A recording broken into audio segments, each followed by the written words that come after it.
এই ছেলে, আমাকে তুমি আগের মতো ভালোবাসো না, আদর করো না। তুমি দিন দিন অনেক খারাপ হয়ে যাচ্ছ। আসো আমার কাছে, আমাকে আদর করো অনেক বেশি। পারবো না, আমি এখন অনেক ব্যস্ত। এখন তোমার কাছে যেতে পারবো না। কাছে গেলে তুমি অমানসিকভাবে আমাকে ধরে রাখো, আমাকে ছাড়ো না। কি, পারবে না? তাহলে বিয়ের আগে কত কাহিনী করলা কেন?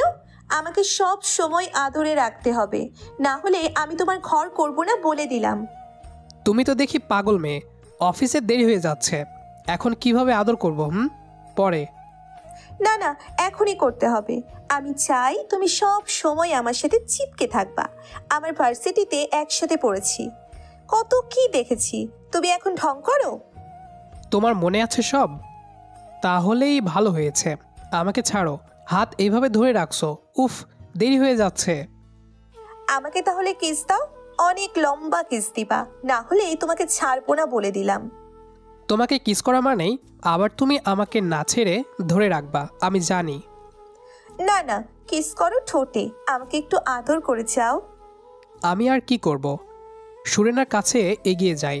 মেয়েটা আমাকে পেলে সব যেন ভুলে যায়, কিন্তু তাকে কাছে পাবার যে প্রবণতা এতটাও সহজ ছিল না। আমি সুরেনার গালে চুমু দিলাম। সে আমার ঠোঁট কামড়ে ধরল। আমাকে কিছু সময় এভাবে রেখে ছেড়ে দেয়। আমার ঠোঁট ব্যথা হয়ে গেছে। সুরেনা বলল, এবার অফিসে যাও বরমশাই। তুমি অনেক খারাপ, লিপস্টিক লাগিয়ে দিছো। ওই, একদম মুছবে না বলে দিলাম, যদি মুছো তোমার খবর আছে। আমি আর কিছু না বলে বাইরে আসলাম। রিক্সা নিলাম, অফিসে যেতে হবে।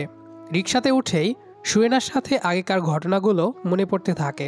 ফিরে গেলাম 1 বছর অতীতে। সুরেনা আমার কাছে এসে যখন বলল, আসো সেলফি তুলি। সে এই বলে আমার দিকে এগিয়ে এলো, তখন আমার পুরো শরীর যেন কেঁপে উঠল।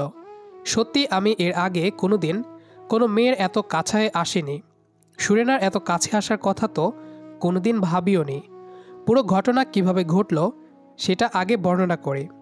আমরা কয়েকজন বন্ধু মিলে কিছুদিন ধরে প্ল্যান করছিলাম সুন্দরবনে আসার। এখানে বেশ কিছু সুন্দর সুন্দর রিসোর্ট হয়েছে। প্রায় দেখা যায় সেই রিসোর্টের ছবি ঘুরে বেড়ায় ফেসবুকের পরিচিতদের প্রোফাইলে। আমরা কয়েকজন মিলে ঠিক করলাম যে সামনের সুযোগ পেলেই ঘুরে আসব। তবে যখন প্ল্যান প্রায় তৈরি হয় তখন আমাদের ক্লাসের কয়েকজন মেয়ে আমাদের সাথে যোগাযোগ করলো। তারাও আমাদের সাথে যেতে চায়। আমাদের এই ট্যুরের প্ল্যানের কথা ওরা কিভাবে জানলো? তখনই আমাদের সবার চোখ গেল আবিরের দিকে। আবির সবসময়ই একটু মেয়ে ঘেঁষা। ক্লাসের অনেক মেয়ের সাথেই ওর খুব ভাব। আমরা সবাই নিশ্চিত হলাম যে আবিরই ওদের কাউকে বলেছে এই ট্যুরের কথা। যাক, বলেই যখন ফেলেছে তখন আর কি করার। আবির বাদে আমরা সবাই একটু রাজি ছিলাম। মেয়েদের সাথে ট্যুরে যাওয়া মানেই অনেক কিছু করা যাবে না, তবে তাদের সাথে আবার ট্যুরে যাওয়ার আবার মজাও রয়েছে। হিসাব কিতাব করে দেখা গেল যে মেয়েদের সাথে নেওয়াটা খারাপ কিছু না। আর এটা যেহেতু একটা রিল্যাক্স ট্যুর হবে, তাই তাদের সাথে নিলে আমাদের খুব একটা সমস্যায় পড়তে হবে না। আমরা চলে এলাম 4জন মেয়ের সাথে, আমরা 4জন ছেলে। আগে আমরা একটা রুম নিয়েছিলাম, এখন 2টা রুম নেওয়া হলো। আমরা আগে থাকতে চেয়েছিলাম একদিন, যেখানে 2 দিন থাকার পরিকল্পনা করলাম। সময় কাটতে লাগলো বেশ চমৎকার। আমরা সব সময় আড্ডা হইহুল্লোড় করে কাটাই। রিসোর্টের চারিদিকে ঘুরতে যাই। রিসোর্টের সামনে সব সময় নৌকা বাঁধা থাকে, যেটা নিয়ে বের হই সবাই। আজকেও তেমনভাবে ওরা গেল নৌকা ভ্রমণে। আমি অবশ্য ইচ্ছে করেই গেলাম না। আমি রুম থেকে বের হইনি, রুমেই শুয়েছিলাম। আমার ইচ্ছে ছিল বিকালটা আমি রিসোর্টের সামনে খোলা জায়গাতে বসে বই পড়ে কাটাবো। আমাকে রেখেই ওরা চলে গেল। আমি একটু পরে বাইরে বের হয়ে এসে বসলাম রিসোর্টের সামনের ফাঁকা স্থানে। সাথে করে নিয়ে আসা বইটা পাশে রেখে সামনের সুন্দর নদীর দিকে তাকিয়ে রইলাম। এখন জোয়ারের সময়, পানি বেড়েছে অনেক, একেবারে রিসোর্টের ফ্লোরের কাছে চলে এসেছে। আমি যদি পা ঝুলে বসি তাহলে আমার পায়ের একদম কাছেই পানি। আমি অবশ্য পা নামিয়ে বসলাম না, এখানে পানিতে কুমিরও আছে, পা নামানো বিপদ। সামনের নদীর দিকে তাকিয়ে রইলাম একভাবে। এমন সময় সুরেনাকে হেঁটে আসতে দেখলাম। ও আমার পাশে এসে বসলো। দেখলাম আমার পাশে রাখা বইটা হাতে নিয়ে নেড়েচেড়ে দেখল, আমার দিকে না তাকিয়েই বলল, কি ব্যাপার, তুমি যাওনি? না, তুমিও তো যাওনি। ঘুমিয়েছিলাম। কাল রাতে তো দেখলেই অনেক রাত পর্যন্ত আড্ডা দিলাম। আমার আবার ঘুম পুরো হতে হয়। আমারও তাই, ঠিকমতো ঘুম না হলে ভালো লাগে না। কাল চলে যেতে হবে। এত চমৎকার সময় কাটবে ভাবিনি। আমি তো প্রথমে আসতেই চাইনি। এখন মনে হচ্ছে যে যদি না আসতাম তাহলে অনেক কিছু মিস করতাম। অনেক দিন পরে খুব ভালো সময় কাটছে। আমিও কথাটা স্বীকার করলাম। আমরা প্রথমে মেয়েদের নিয়ে আসতে চাইনি। মেয়েরা সাথে না এলে হয়তো অন্যরকম আনন্দ হতো, তবে এই আনন্দটাও কিন্তু চমৎকার। দেখলাম সুরেনা আমার সাথে অনেক কিছু নিয়েই কথা বলতে শুরু করলো। একটা পর্যায়ে আমার প্রেম জীবনের কথাও জানতে চাইলো, আমি কারোর সাথে প্রেম করি কিনা কিংবা অতীতে করেছি কিনা। এক পর্যায়ে নিজের মোবাইলটা আমার দিকে দিয়ে ওর কয়েকটা ছবি তুলে দিতে বলল। আমি তাই দিলাম এবং এরপরেই হঠাৎ করে আমার দিকে এগিয়ে এসে বলল, আসো সেলফি তুলি। সুরেনা একবারে আমার শরীর ঘেঁষে এগিয়ে এলো, খানিকটা আমার কাঁধের দিকে ওর শরীর এলিয়ে দিয়ে আমার মাথার একদম পাশেই ওর মাথাটা নিয়ে এলো। এরপর বেশ কয়েকটা ছবি তুলল। আমি হাসলাম বটে ছবির জন্য, কিন্তু বুকের ভেতর তখন ধুক ধুক করা শুরু হয়ে গেছে। ছবি তোলা শেষ হলে ও আবারও আগের স্থানে ফিরে গেল বটে, তবে আমি নিজের ভেতরে নিজেকে ফিরে পেতে একটু সময় নিলাম। সত্যি বলতে কি, এমনভাবে কোনো মেয়ের এত কাছে আমি এর আগে আসিনি, তাই ব্যাপারটা হজম করতে কিংবা মানিয়ে নিতে আমার একটু সময় লাগলো।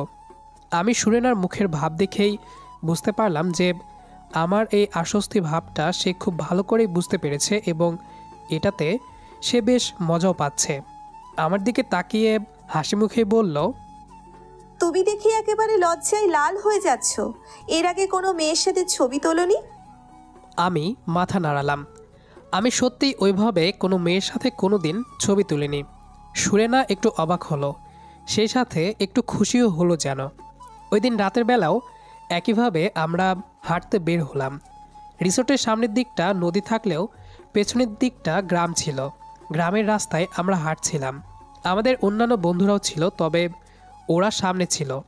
আমি আর সুরেনা ইচ্ছে করে একটু পিছিয়ে গিয়েছিলাম। আস্তে আস্তে হাঁটছিলাম আর কথা বলছিলাম। সুরেনা এবার আমাকে তীব্রভাবে অবাক করে দিয়ে আমার হাত ধরল। এত নরম আর মোলায়েম হাত যেন আমি এর আগে কোনো দিন ধরিনি। আমার পুরো শরীর যেন কেঁপে উঠল আবার। আমার হাত ধরার পরে আমাদের মাঝে আর কথা হলো না। আমার কেন জানি মনে যে আমাদের মাঝে মুখ দিয়ে আর কোনো কথা বলার দরকারই পড়ল না।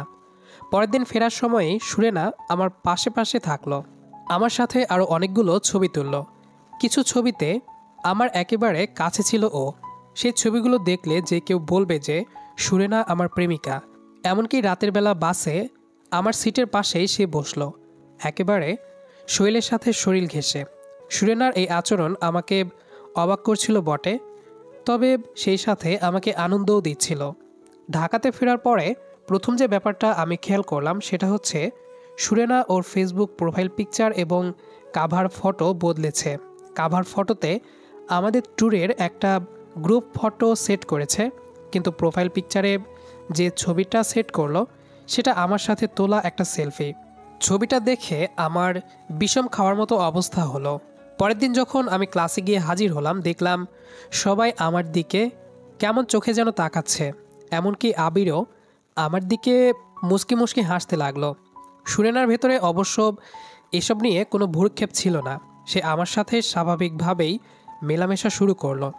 সত্যি বলতে কি, ট্যুরের আগে আমি সুরেনার সাথে কথা বলেছিলাম বলে আমারও মনে নেই, অথচ এই ট্যুরের পরে সুরেনা আমার সাথে এমনভাবে মেলামেশা শুরু করলো যেন আমার মনে হতে লাগলো যে সুরেনা যেন আমার প্রেমিকা। কিন্তু তারপরে আমাদের জীবনে এমন একটা ঘটনা ঘটল যে সব কিছু বদলে গেল। দেশে কোটা বিরোধী আন্দোলন শুরু হলো। সেটা শুরু হলো আমাদের বিশ্ববিদ্যালয় থেকেই। একে একে সবগুলো বিশ্ববিদ্যালয়গুলো এতে যোগ দিল। আমরা প্রতিদিন শান্তিপূর্ণভাবে আন্দোলন করতাম। সুরেনা প্রতিদিন আমার সাথেই থাকতো। আমরা একসাথেই আন্দোলনে যেতাম। এতদিন সব শান্তিপূর্ণভাবেই হতো, কিন্তু একদিন সরকারি দলের লোকজন আমাদের উপরে হামলা চালালো। সেই দিনই সম্ভবত আমাদের সম্পর্ক আরও একটু গাঢ় হয়ে উঠল। যখন আমরা হামলা থেকে বাঁচতে পালাচ্ছিলাম, আমি সুয়েনার হাত শক্ত করে ধরেছিলাম। এক পর্যায়ে একদল আমাদের উপরে চড়াও হলে আমি নিজের শরীর দিয়েই সুরেনাকে রক্ষা করার চেষ্টা করতে লাগলাম। কয়েকটা আঘাত আমার শরীরে লাগলো, তবে সুরেনার শরীরে লাগতে দিলাম না কোনো আঘাত। এক পর্যায়ে একটা বিল্ডিংয়ের গলির ভেতরে ঢুকে পড়লাম দুজন। ওকে শক্ত করে জড়িয়ে ধরেছিলাম, বারবার ওর কানে কাছে বলছিলাম, কিছু হবে না, চুপ করে থাকো, কিছু হবে না। সুরেনা খুব বেশি ভয় পেয়েছিল। সেই গলিতে আমি আর সুরেনা ছাড়া আর কেউ ছিল না। আমি ওকে অনেকটা সময় শক্ত করে জড়িয়ে ধরেছিলাম। একটা সময় মনে হলো যে বাইরে সব শান্ত হয়ে এসেছে। আমার তখন মনে হলো যে সুরেনাকে সবার আগে বাসায় পৌঁছে দিতে হবে, তারপর অন্য কথা।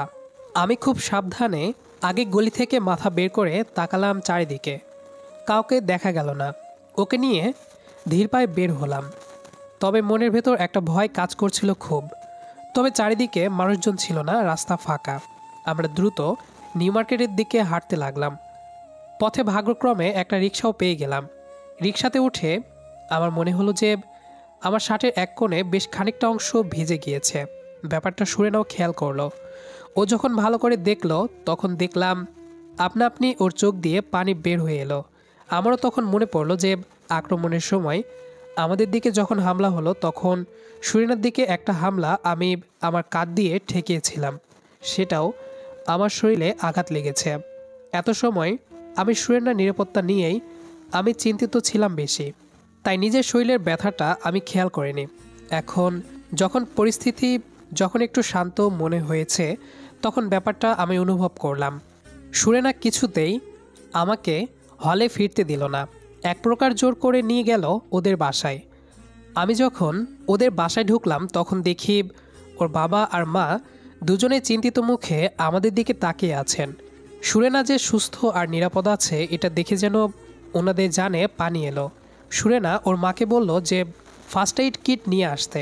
ওকে রক্ষা করতে গিয়ে যে আমি আহত হয়েছি, এটাও জানালো ওদের। কিট আসতেই আমাকে নিয়ে সুরেনা ওর ঘরের দিকে রওনা দিল। বাবা মায়ের সামনে এভাবে হাত ধরে টেনে নিয়ে যাওয়ার ব্যাপারটা আমাকে খানিকটা অস্বস্তিতে ফেলে দিল বটে। আমি দেখলাম ওনারা নিজেরাও বেশ অস্বস্তিতেই পড়লেন, তবে কিছু বললেন না। সুরেনার ঘরে গিয়ে ওর বিছানার ওপর বসলাম। সুরেনা বলল, শার্ট খোলো। কি? বললাম শার্ট খোলো। আরে আমার কথায় কান না দিয়েই দেখলাম সুরেনা নিজ থেকেই আমার শার্টের বোতাম খুলতে শুরু করলো। আমি বাধা দিতে চাইলেও আমার দিকে তীব্র চোখে তাকালো। আমি ওর চোখে এই দৃষ্টি কোনোদিন আগে দেখিনি। আমি কেন যেন বাধা দিতে পারলাম না। সুরেনা খুব যত্ন নিয়ে আমার শরীর থেকে শার্ট খুলে নিল। কাঁধের কাছে ক্ষতটা বেশ ভালোই দেখলাম। প্রথমে সুরেনা ক্ষতটা পরিষ্কার করলো, তারপর সেখানে ব্যান্ডেজ বেঁধে দিল। আমি আড়ষ্ট হয়ে বসেই রইলাম। এই পুরো সময়ে সে আবারও একেবারে কাছে বসেছিল। কাজ শেষ হলে আমি একটু সরে বসতে যাব, কিন্তু আমাকে সেই সুযোগ সুরেনা দিল না। দেখলাম ওভাবেই আমাকে জড়িয়ে ধরল। একটা সময় আমি অনুভব করতে পারলাম যে ও কাঁদছে। আরে কি হলো? সুরেনা জবাব দিল না। আমি বললাম, আমি তো ঠিক আছি, কিছু হয়নি। যদি কিছু হতো, আমাকে বাঁচাতে গিয়ে যদি তোমার কিছু হতো, আমি এটা কিভাবে সহ্য করতাম? আমি একটু চুপ থেকে বললাম, আমি সুস্থ আছি, অথচ তোমার কিছু হয়েছে। যদি এমন হতো তাহলে ভাবো আমি কিভাবে সহ্য করতাম। দেখলাম সুরেনা কথা বলল না অনেকটা সময়, একভাবে আমাকে জড়িয়ে ধরেই রইল। তখনই আমার মনে হলো যে সুরেনার মা অথবা বাবা যে কোনো সময়ে ঘরে ঢুকে পড়তে পারে, আর ঘরে ঢুকে যদি এই অবস্থায় আমাদের দেখে তাহলে কী যে হবে। ব্যাপারটা বুঝি সুরেনা নিজেও বুঝতে পারল। আমাকে ছেড়ে দিয়ে উঠে দাঁড়ালো। ওর চোখে একটা লজ্জার আভা ফুটে উঠেছে। চোখ মুছে সে আমার দিকে তাকিয়ে বলল, তুমি ওয়াশরুম থেকে ফ্রেশ হয়ে আসো, আমি খাবার ব্যবস্থা করছি। এই বলে এক প্রকার ছুটে চলে গেল ঘর থেকে। আমি ওর ঘর থেকে চলে যাওয়ার দিকে তাকিয়ে হাসলাম কেবল। রাতটা আমাকে ওদের বাসাতেই থাকতে হলো। রাতে খাবার টেবিলে দেখলাম সুরেনার বাবা মা বেশ সহজ হয়ে উঠলেন। আমাদের সম্পর্কে নানান কথা জানতে চাইলেন। রাতে ওদের গেস্ট রুমে ঘুমালাম। যদিও ঘুমাতে খুব পারলাম সেটাও না। এক রাত হতেই অনুভব করলাম যে দরজা খুলে সুরেনা ঘরে এসেছে। তার পরের দিনগুলো যে কিভাবে কেটে গেল আমি নিজেও জানি না। আন্দোলন এত তীব্র হয়ে উঠল যে একসময় সরকার প্রধান পদত্যাগ করে দেশ থেকে পালিয়ে গেল। আমি আর সুরেনা দুজনেই রওনা দিলাম গণভবনের দিকে। আজকে আমাদের মনে কোনো ভয় নেই। চারিদিকে কেবল মানুষ আর মানুষ, সবাই আনন্দ করছে। তার পরের দিনগুলো যে কিভাবে কেটে গেল আমি নিজেও জানি না। আমি আর সুরেনা যখন গণভবনে পৌঁছালাম তখন সেখানে আমাদের বন্ধুরাও এসে পৌঁছিয়েছে। সবাই আমরা এদিক সেদিক ঘুরে বেড়াচ্ছি। এমন সময় আবির আমার কানের কাছে এসে বলল, তুই এখনো প্রপোজ করিসনি? আমি ওর দিকে তাকিয়ে বললাম, আরে না, এখনো করিনি। আজকে করে ফেল, এখানেই করে ফেল। এর থেকে ভালো জায়গা আর পাবি না। এমন একটা বিখ্যাত দিন আর বিখ্যাত জায়গা পাবি? আবিরের কথা একেবারে ফেলে দেওয়ার মতো না। এমন একটা দিন আর এমন একটা স্থান আর কখনো পাওয়া যাবে না একসাথে। তবে রাফি আরও ভালো বুদ্ধি দিল। ও বলল, এখানে না, সরাসরি সংসদে গিয়ে হাজির হই, সেখানেই হবে প্রপোজ। আমি রাজি হয়ে গেলাম। সুরেনাকে যখন সংসদ ভবনের দিকে নিয়ে যাওয়ার কথা বললাম তখন সে এক কথায় রাজি হয়ে গেল। যদিও সে এসবের কিছুই জানে না। আমরা সবাই মিলে সেদিকেই গিয়ে হাজির হলাম। রাফিব হাতে করে বেশ কয়েকটা ফুল নিয়ে এসেছিল। আমরা একেবারে ঢুকে পড়লাম আইনসভা কক্ষের ভেতরে। তখনও বেশ কিছু মানুষ সেখানে ছিল। যেখানে সংসদ সদস্যরা বসতেন সেখানে বসে হইহুল্লোড় করছে। তবে আস্তে আস্তে সেই ভিড় কমে এলো। আমরা সেই সময়ের অপেক্ষাতেই ছিলাম। কক্ষে একেবারে মাঝের অংশটা একটু ফাঁক হলেই আমি সুরেনাকে সেখানে নিয়ে গিয়ে হাজির হলাম। তারপর রাফির কাছ থেকে ফুল নিয়ে হাঁটু গেড়ে ওকে সবার সামনেই প্রপোজ করলাম। সবার সামনেই বলল, সুরেনা, আমি তোমাকে ভালোবাসি। আজকের এই দিনে আমার ভালোবাসা গ্রহণ করো। পুরো ঘটনা রাফি ফোনে রেকর্ড করছিল। সুরেনা আমার দিকে তাকিয়ে রইল অবাক হয়ে। আমাদের ভেতরে যা হয়েছে তাতে আলাদাভাবে আর কেউ কাউকে ভালোবাসি বলার দরকার ছিল না। দেখলাম সুরেনা খুশি হয়েছে। তারপর হাত থেকে ফুল নিল। তারপর যে কাজটা করার কথা না সেটাও করে ফেলল। আমার দিকে এগিয়ে এসে সরাসরি আমার গালে চুমু খেলো। আমি অনুভব করতে পারছিলাম যে পুরো কক্ষের সবাই আমাদের দিকে তাকিয়ে আছে, কারণ মুহূর্তের জন্যই হইচই একেবারে থেমে গেছে। তবে কয়েক সেকেন্ড পরেই সেটা আবারও শুরু হলো। সুরেনা আমাকে ছেড়ে দিয়ে একটু দাঁড়ালো না। লজ্জা পেয়েছে সে। বের হয়ে যাওয়ার পথের দিকে দৌড় দিল। আমিও ওর পেছন পেছন দৌড় দিলাম। তারপর কেটে যায় 1 বছর। আমাদের দুই পরিবারের সবার মতের মাধ্যমেই সুরেনার সাথে আমার বিয়ে হয়ে যায়। মেয়েটা যে এখন আমাকে আরও বেশি ভালোবাসে, আমিও তাকে অনেক ভালোবাসি। অফিসের কাছে আসলাম। সুরেনার কল এসেছে। আমি রিসিভ করতেই সে বলল, পৌঁছে গেছো? হ্যাঁ। আসার সময় আমার জন্য ফুল চকলেট নিয়ে আসবে আর জলদি ফিরবে। তোমার জন্য পছন্দের রান্না করে রাখছি। তোমাকে অনেক মিস করব। কেটে দিল ফোন। আমি মুচকি হাসলাম। আমাদের আজকের গল্পটি এ পর্যন্তই। গল্পটি কেমন লেগেছে সেটা অবশ্যই কমেন্ট করে জানাবেন। আর আপনাদের কাছে আবারও ছোট্ট একটি রিকোয়েস্ট, যারা এখনও আমাদের উপরে দেখানো এই ফেসবুক পেজটি ফলো করেননি তারা প্রথম কমেন্টে পিন করে রাখা লিঙ্ক থেকে আমাদের পেজটি অবশ্যই ফলো করবেন। দেখা হবে আবারও নতুন কোনো গল্প নিয়ে। সেই পর্যন্ত সবাই আমাদের সাথেই থাকবেন। আর পুরো গল্পটি শেষ পর্যন্ত শোনার জন্য অসংখ্য ধন্যবাদ।